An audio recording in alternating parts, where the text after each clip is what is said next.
With Sukant, we talk about the Malcolm X movement in London. What are you doing?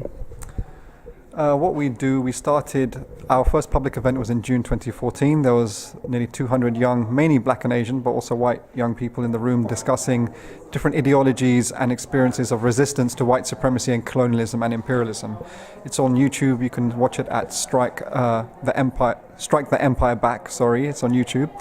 And we hold different educational conferences where we educate mostly young black and Asian people about the history and the present day of colonialism and imperialism and resistance to that, basically. And we are a black and Asian led group.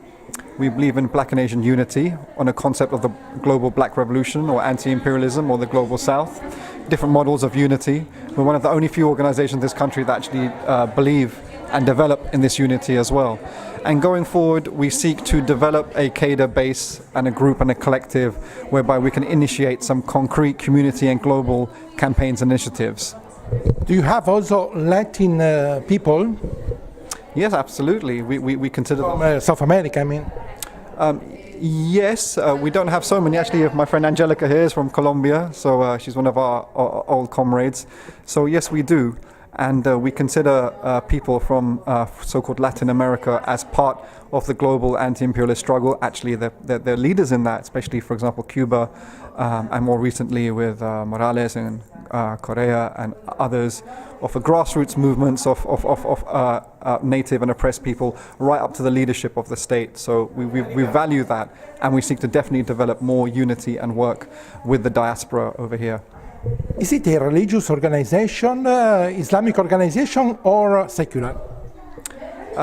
We're not bothered about secular or religious or atheist. You can be atheist, secular or religious as long as you're committed to understanding and assisting and supporting the liberation of oppressed peoples against imperialism and coloniality.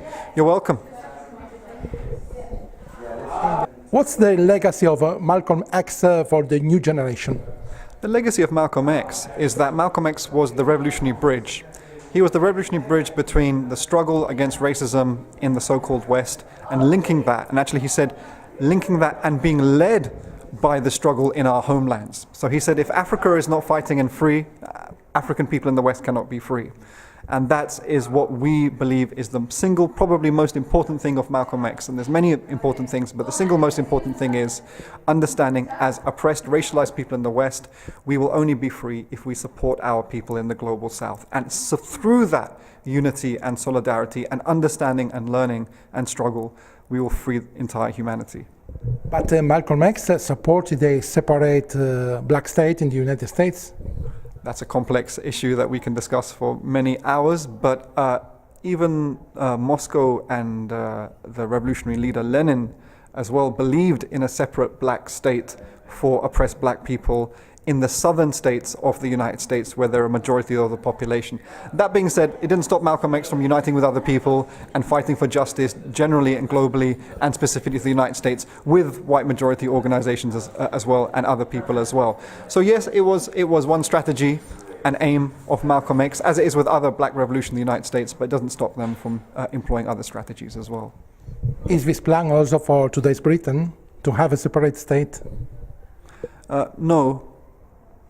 But it's not based on an ethnic nationalism or a racialized nationalism, but a civic nationalism, progressive nationalism, for example, of the peoples of Scotland, including non-white people as well, of Ireland and Wales and even Cornwall. These are colonized nations within these islands, and they need justice.